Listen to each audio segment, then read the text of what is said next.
With Greece seems to be the big story of the day. It is the big day for Athens, at least anyway. Angela Merkel arriving there to discuss the future of the Eurozone. Yes, obviously it's a day of suspense for the Greeks. The English language daily Katerimini is headlining on this, Angela Merkel's visit to Athens. Greece is on high alert. They see actually her visit quite positively, or let's say neutrally compared to the rest of the Greek press, an expression of German support for Greece's austerity efforts that they've been making over the last few months and years. Although they do admit that the Greek people might not be seeing it in such a positive light because authorities are they're primed for trouble. There could be protests today, and security has been bolstered. 7,000 police officers on the streets in Athens, snipers around the hotel that Merkel will be staying in, and also the area around where Merkel will be visiting, her route, and the public buildings she'll be having meetings in. That area, there's going to be a full ban on public protests, which is really a first in Greece. They very rarely do this kind of thing. So it's an indication of just how angry people are and how much this economic issue has become a social issue, really, that they're worried about violence. The daily paper Demokrasia, I think it's pronounced, is less neutral. They have an editorial saying, what should Angela Merkel be expecting? And they tell her just what to expect. Mm-hmm. They say she's in for a rough day. There'll be left-wing parties, right-wing parties, trade unions, young people, rallying out in the streets, showing just how angry they are at someone who's become really the symbolic figure, the personification of everything Greece has had to go through at the hands of Europe to meet their austerity targets. And I think the paper's in agreement with this anti-Merkel sentiment, because they're calling upon young people to carry on with the Facebook organisation, the social network mobilisation, and get out and protest. So we could be in for a turbulent day of news from Greece. Very appropriate photo of Angela Merkel there, looking Not very too glum. happy. Yeah, exactly. Now, next, let's go over to the US. The campaign trail, of course, well and truly in full swing. Mitt Romney's given a speech outlining his views on foreign policy. Apparently, he didn't say very much, though. No.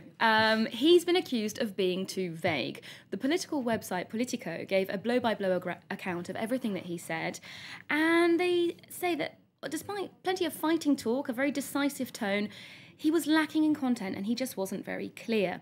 They invited a number of analysts to give their opinion on what he was saying. Most people agreed that it was ambitious and ideological, but no real specifics. Interestingly enough, they asked former Secretary of State Madeleine Albright, who worked under Bill Clinton, for her opinion, and she made quite a funny comment. She said it was shallow, and that as a professor, had she been marking him on an essay or I don't know, a speech in debating club, she would have given him a C because he had no concrete arguments. Okay.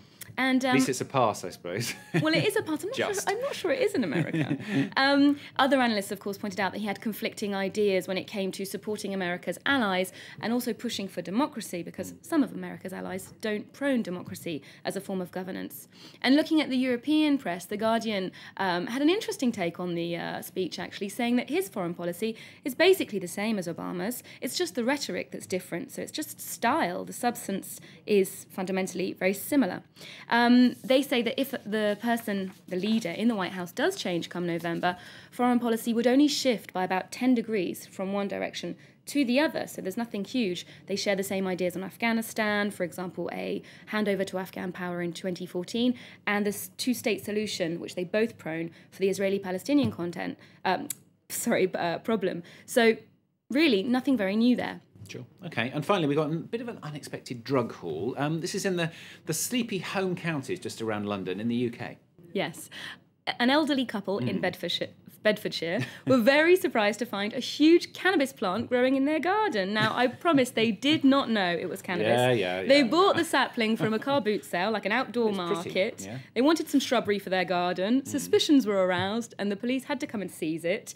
The police were so impressed that it was actually local police who tweeted this photo, saying it's the biggest plant they've ever seized. But I don't think they'll be pursuing the couple who really didn't know they were creating a small drug farm in their garden. We'll believe them, I suppose. Olivia, thanks very much. Olivia Salter-Winsper with the International Papers on France 24. Just say you didn't know. There you go. Solves the problem. Coming next, in business, could